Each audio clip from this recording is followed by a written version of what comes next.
किरोड़ी लाल मीणा, इन पर आरोप लगाए गए कि भैया इनका एक अधिकारी अगर भ्रष्टाचार में लिप्त है और अगर ये नहीं है, इस बात के क्या सबूत है।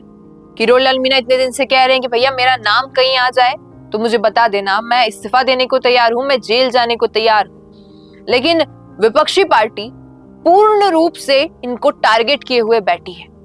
लेकिन असली एंट्री तो यहाँ पर हनुमान बेनीवाल की हुई है। हाल ही की उनकी एक प्रेस कॉन्फ्रेंस में उन्होंने बड़े ही सटीक तरीके से कह दिया कि ये एक दो बार की छापेमारी से आप ये तय करेंगे कि किरोड़ी लाल मीणा इन सब चीजों में इन्वॉल्व है। मैं उनके साथ बहुत समय रहा हूं, मुझे पता है कि वो ऐसा नहीं कर सकते और इन चीजों में उनका नाम आ रहा है, इसके पीछे ये राजनीति है कि किरोड़ी लाल मीणा और भजनलाल शर्मा की बनती नहीं है और जिनकी बनती है भजनलाल शर्मा से उनको बचाया जाता है। नाम ले लिया उन्होंने सीधा सीधा गजेंद्र सिंह शेखावत का कि भैया उनको देख लीजिए आप, फिर वो भी तो हो सकते हैं ऐसे कई केसेस में। आप देखिए, अगर हम भ्रष्टाचार की बात करें तो के विश्नोई का नाम एसओजी के अंदर आया था उस समय, एसआई भर्ती के अंदर। आपका जो कन्हैयालाल चौधरी, जिन्होंने सारे भ्रष्ट अफसरों को संरक्षण दे रहे और ये बोला कि मैं इनको अगर नहीं लगाऊंगा विभाग खाली हो जाएगा, और अपने ही रिश्तेदारों के नाम से करोड़ों अरबों का काम और जेजेएम घोटाले, खाली मेरे जो सीखा आपने जांच करी। लेकिन अब जो घोटाला हो रहा है पीएचडी डिपार्टमेंट के अंदर, उसका क्या है? यूडीएच मंत्री, जहाँ सबसे ज़्यादा लैंड फॉर लैंड जो कांग्रेस सरकार के समय चला था कि जमीन के बदले जमीन, अगर आपने फागी के अंदर या आपने दे दी निवाई में जमीन सरकार को, उसके बदले आपको 1 लाख रुपए गज की जमीन यानी कि ये कांग्रेस पार्टी के अंदर आया था। और भारतीय जनता पार्टी ने उस वक्त मुद्दा बनाया कि लैंड फॉर लैंड के अंदर भारी भ्रष्टाचार हुआ है। तो मुख्यमंत्री जी के रिश्तेदार प्रमोद शर्मा और सारे 3 केस दर्ज हो गए। एक मामला सीबीआई को भेज दो राजस्थान की सरकार, तो हम मान जाएंगे। रीट की पुरानी बात करें, एसआई भर्ती की बात करें, कांग्रेस के जो लोग थे आज वो पीसी करके आरोप लगा रहे हैं बीजेपी के नेताओं पे। और बीजेपी के नेता जब विपक्ष में होते हैं तो कहते हैं कि हम जांच कराएंगे, ये कराएंगे, और जब सत्ता में बैठे हैं वो कुछ भी नहीं कर रहे हैं। इसमें बड़ा ही क्लियर तरीके से हनुमान बेनीवाल ने सपोर्ट किया है किसका? किरोड़ी लाल मीणा का।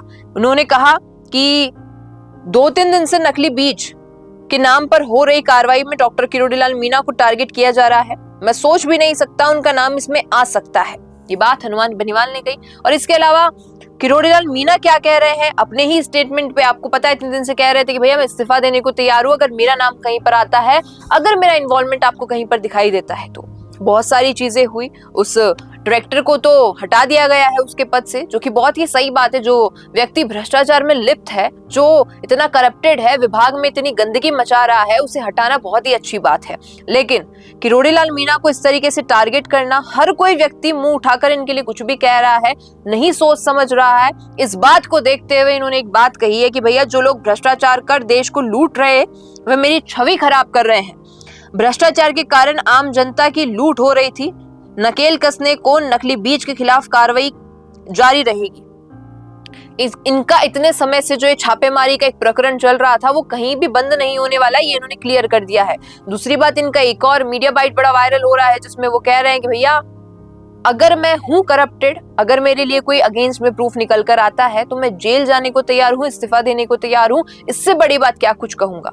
अब इन दोनों के स्टेटमेंट से एक चीज तो समझ आती है कि कहीं ना कहीं राजस्थान की राजनीति में भारतीय जनता पार्टी के बीच एक अलग पॉलिटिक्स चल रही है। नेता नेता का नहीं हो रहा है, एक नेता दूसरे नेता पर आरोप प्रत्यारोप लगा रहा है, तीसरा व्यक्ति आके यानी निर्दलीय और तीसरी पार्टी के लोग आके इन्हें सपोर्ट कर रहे हैं, लेकिन इनकी अपनी पार्टी के लोग इनकी कटाक्ष कर रहे हैं। मदन दिलावर के अलावा मैंने देखा नहीं इन दिनों किसी भी और बीजेपी के बड़े नेता और मंत्री ने किरोड़ी लाल मीणा का सपोर्ट किया हो। खुद मुख्यमंत्री जी का अभी तक कोई इस पर रिस्पांस नहीं आया।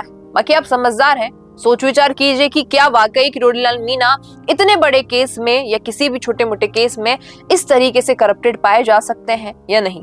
क्या कुछ सोचते हैं इस पर, लिखिएगा कमेंट। रुकिए और जरा ध्यान से सुनिए। क्या आप हमारी इन खबरों से अपने व्यापार को भी बढ़ाना चाहते हैं? तो आप भी खबरों के दौरान इस तरह के एलिमेंट्स पर अपना विज्ञापन दे सकते हैं, या फिर ऐसे खबर के 1 मिनट बाद अपना पूरा विज्ञापन डलवाएं, जो कि 8 लाख से ज्यादा सब्सक्राइबर्स और फॉलोअर्स वाले द फैक्ट इंडिया चैनल्स और पेजेस से राजस्थान के कोने कोने में पहुंचेगा, और इससे आपका व्यापार, ब्रांड सब कुछ बढ़ेगा।